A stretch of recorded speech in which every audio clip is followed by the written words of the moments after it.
top 10 insanely long Yugioh card names. This is from 7 years ago, so we probably have more now, but still, let's go and see. In the Yu-Gi-Oh trading card game, just like in real life, we all have unique names that we give ourselves or have names that are given to us. We have these so that we are easily identifiable by other people. People can call out to us and we know they're talking to us. Typically, but not always, people tend to have nice, short and simple names. I can't believe we're having an introduction to what names are. That's awesome. Name is Sam. Pretty easy to just shout out and call. You want these short names, I imagine, mainly because in case of an emergency, just go Sam. There is a giant 20-ton anvil about to fall on you, so Sam, look out. Quick response. However, if you, I imagine, had a really long name and you weren't known by anything else, that could be quite dangerous. Hey, Maximilian Pegasus is known as Pegasus J. Crawford in the Japanese. There's a giant skyscraper about to fall on you. Oh, too late. If you're wondering, just call him Max. Just call him Max. Makes sense, right? Has anyone ever in the history of Yu-Gi-Oh called Maximilian Pegasus Max? Yeah, I don't think so. Where I'm going with all this? Well, I've noticed in the Yu-Gi-Oh card game that Yu-Gi-Oh monsters, with spells and traps as well, they tend to have pretty simple normal names. You have cards like Karibo, Summon Skull, Dark Magician. They're pretty quick and pretty easy to say. One thing about Yu-Gi-Oh card names is that they basically just describe what they are, or at least that's how it used to be at the start. Hello Milkis, welcome. Lava, Ghost, Scorching, huge icon have to be in this. Lava, I feel like that's a short name compared to some other ones, but we'll see.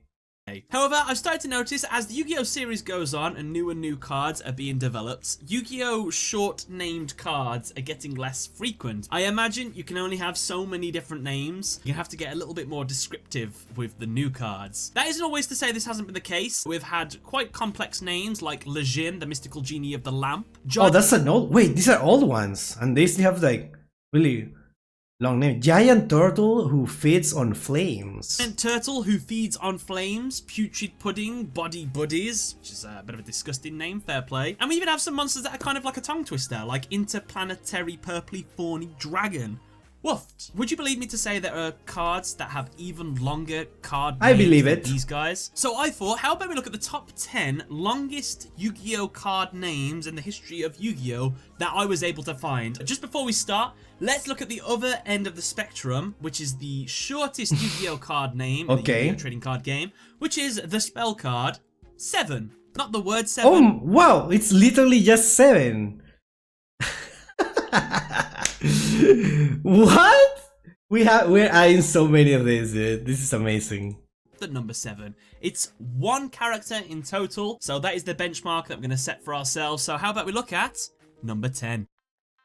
At number 10, with 39 characters, including spaces and punctuation, is Phenomenon, the King of Poisonous Snakes. This effect monster has the effect that it cannot be special summoned by another effect monster's effect. This card is unaffected by Venom Swamp. This card gains 500 attack for each reptile monster in your graveyard. When this card is destroyed by battle and sent to the graveyard, you can banish one other reptile type monster from your graveyard, special summon this card. Phenomenon, the King of Poisonous Snakes, was a central antagonistic force in the Yu-Gi-Oh! GX anime. That's, yeah, the Viper guy. I checked, and in Spanish, the longest... Soldado del brillo oscuro, enviado del principio. That's a soldier... Wait, what was it? Oh my god, I forgot the name. But envoy of the beginning, yeah?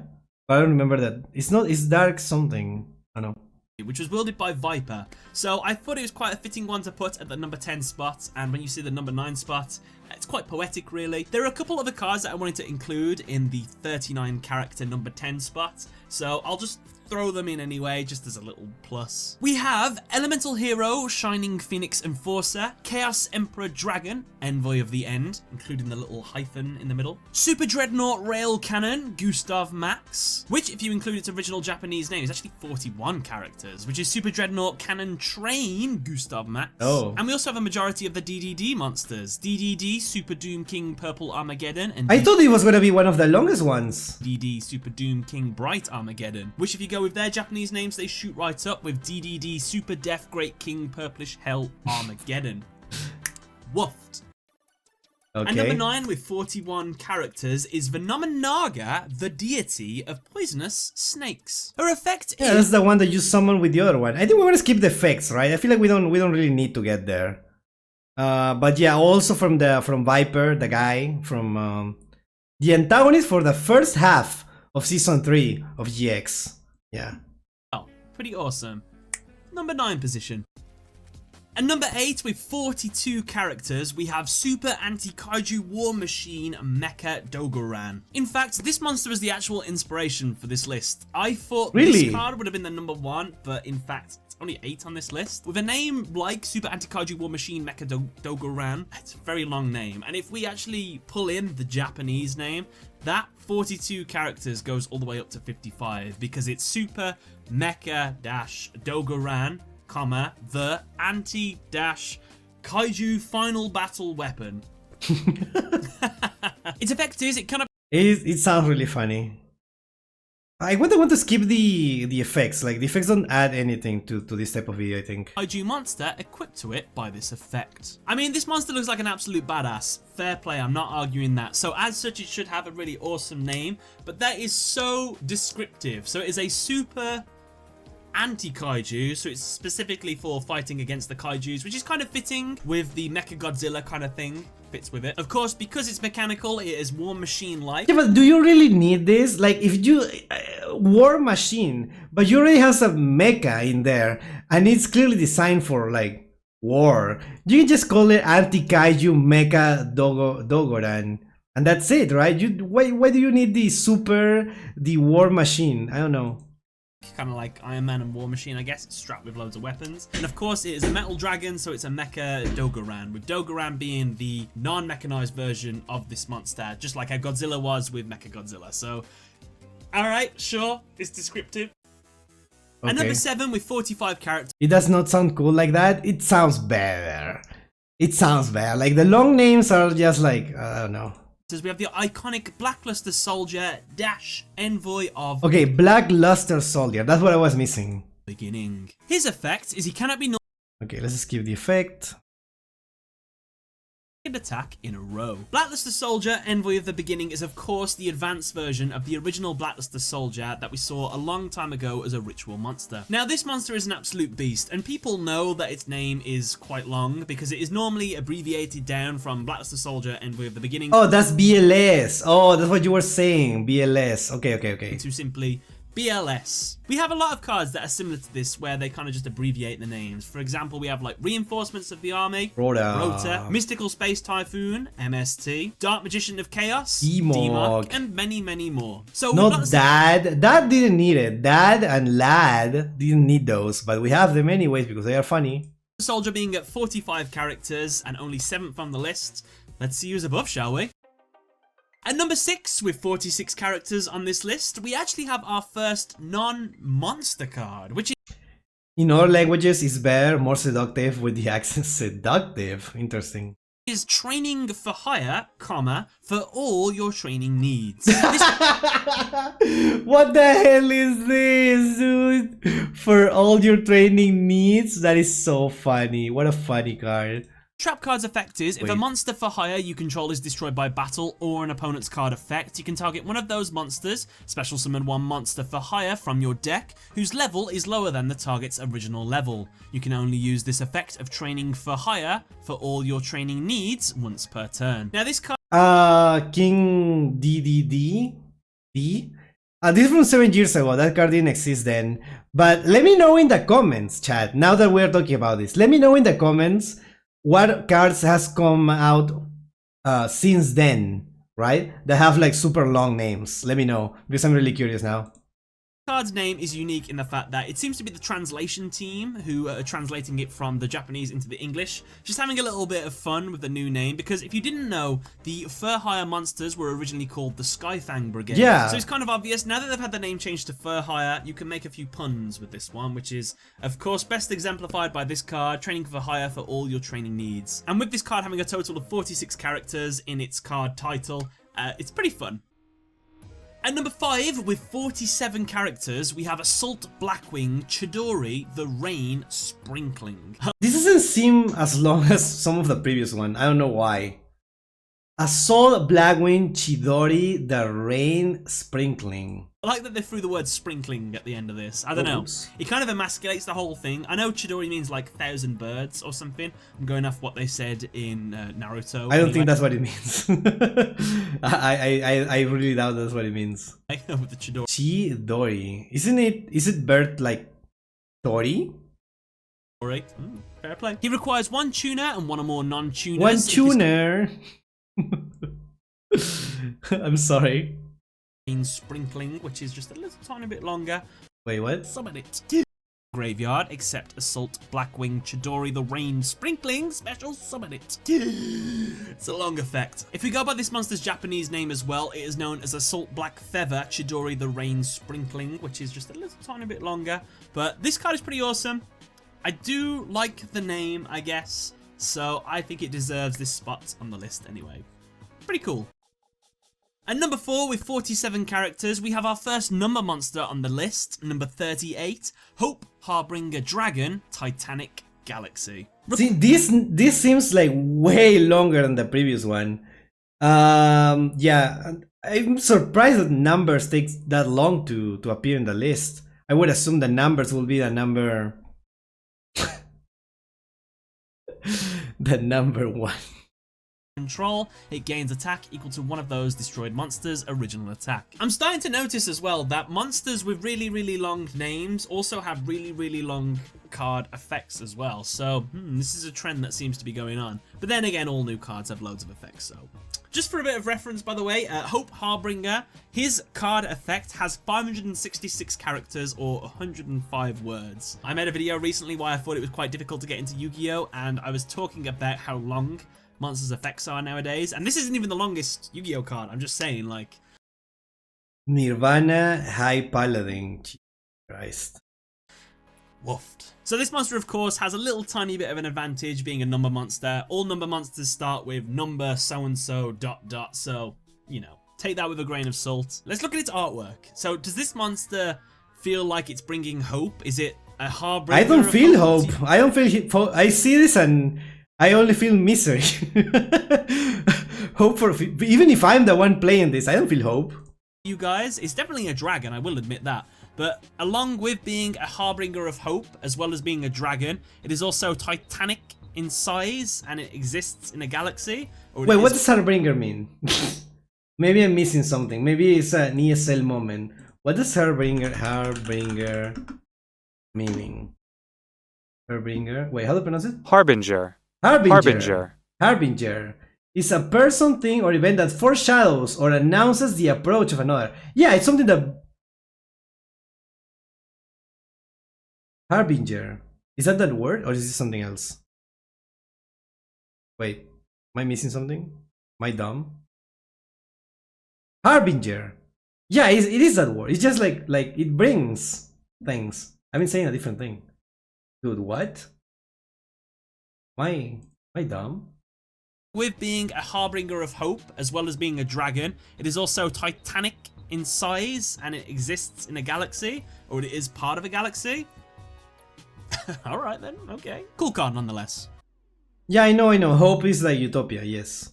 It's top 3 time, and at number 3, with 50 characters, we have number 23, Lancelot, Dark Knight of the Underworld. Requiring 2 level 8 monsters, this card can attack your opponent directly while it is an Xyz material. When this card inflicts battle damage to your opponent, you can target one face-up monster your opponent controls, destroy it. Once per turn, during either player's turn, when a spell or trap card or another monster's effect is activated... Why am I paying attention to the effect, dude? I don't know what happened there. Whatever. Material from this card negate the activation. Known by the slightly longer name in the Japanese version of number 23, Lancelot Ghost Knight of the Underworld, with 52 characters. Again, this monster has the advantage of being a number monster.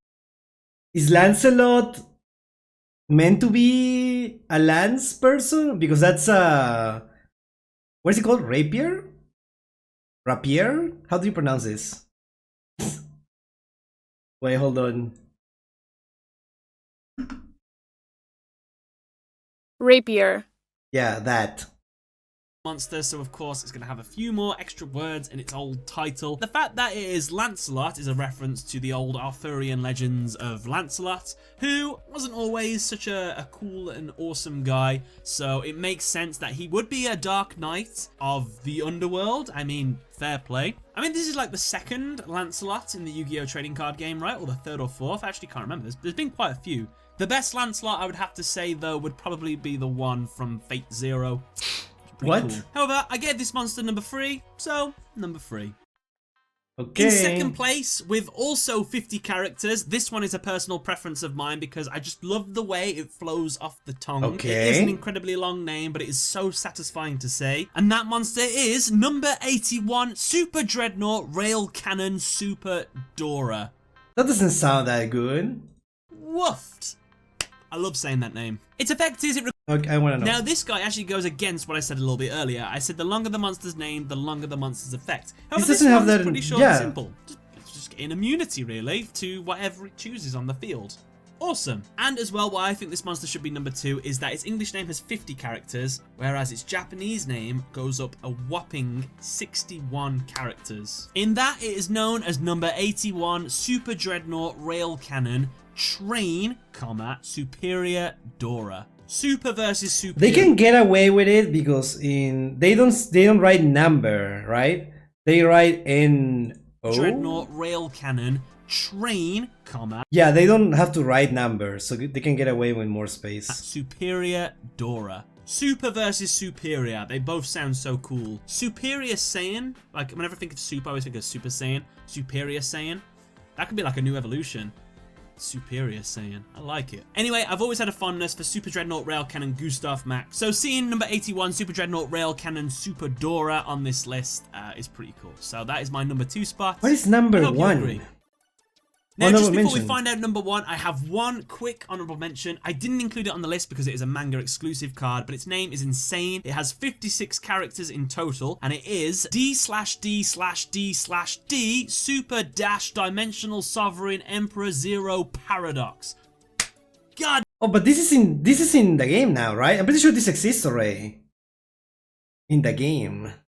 Yeah, assuming that TCG, but this is in masterduel now, right? Right? I think it is. Oh no, I could be wrong, but I'm pretty sure it exists now. Damn, what a name. And if you want to go a little bit further than that and turn it into like 85 characters, Yes, in the game? you Okay. could say what the DDD stand for, because the DDD archetype stands for Different Dimension Demons. However, Yes, this became a card. It's very bad. Yes. we don't really know what this fourth D is supposed to stand for, so I'm going to go with Diabolical. If there's a longer D word I can throw in there, we could do that. So, going even further, this card's new name with a whopping 85 characters would be Different Dimension Diabolical Demon Super Dash Dimensional Sovereign Emperor Zero Paradox.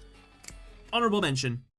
Yeah. And finally, at number 1, with a whopping 52 characters, we have the almighty Black Luster Soldier Dash Envoy of the Evening Twilight. This month doesn't seem that long. I don't know why, but it doesn't seem as long as the tanks or the trains, right? Or the trains. I don't know why. Like, it just sounds better. monster's effect. It's a long one. Here we go. Can I be normal summoned or I don't want to know. special summon? One monster and Oh my, it keeps going. Keeps Keeps going, holy. We've flip-flopped a little bit here. Now, this monster has the highest characters in its name, and it also has a very, very, very long effect, so yeah. Incredible. The second of the Blackluster soldiers to appear on this list. The first one, of course, being Blackluster Soldier, Envoy of the Beginning. However, with this card's name of Blackluster Soldier, Envoy of the Evening Twilight, they've gone that little bit further. Plus, I like it. We've got Envoy of the Beginning, which is like dawn, Envoy of the Evening Twilight. We can see that kind of split down the two with the light and the darkness. It's really, really cool. The reason why this card has so many damn characters as well is just the abundance of spaces. There's a lot of individual words in this one. For example, Oh, that's why. See, this feels longer because there is less spaces. Okay. something like interplanetary purpley thorny dragon. That's all one word. They should make those separate, because when you do that, you get something like this. Black space, luster space, soldier space, dash space, envoy space, of space, the space, evening space, twilight. That's 52 characters. That's insane. As well, with 118 words in its card effect. That is a doozy to read. That is why I picked this guy as the #1 position, because he is awesome and it's really cool as well. So Yeah, guys, with that is my top 10 longest card names in the Yu-Gi-Oh! Trading card game. This was made for a little bit of fun. You know, anyone That's a can cool really make video. this I video, really but needed this is just this. a list of numbers, really. Stats, I don't mind stats though, so I had a few people complain in one of my other videos where they were like, you're not injecting any of your own opinion in this. So, you know, it's lazy. I hope you don't find this video lazy. I thought it was a little bit of fun. It's kind of weird to just do a top 10 of the names of monsters, but I hope you... Yeah, it's weird that you can... It's like a top 10 of longest, and this can be a list that you can read in like less than a minute, right? But the video goes for like 70 minutes because he's explaining the effects, which I think wasn't necessary. But just talking about the cards and little trivia about them. I feel like that's what I liked. I enjoy that. You enjoyed the video nonetheless. I want to give a big thank you to the people that helped make this video possible, my Patreon supporters as well as my YouTube supporters. Thank you first and foremost to my Platinum Patreon supporters. You know, alright, we got the point. Thank you. That was really cool. We're gonna do something with this. We're gonna do something with these names. So yeah, I will see you next time.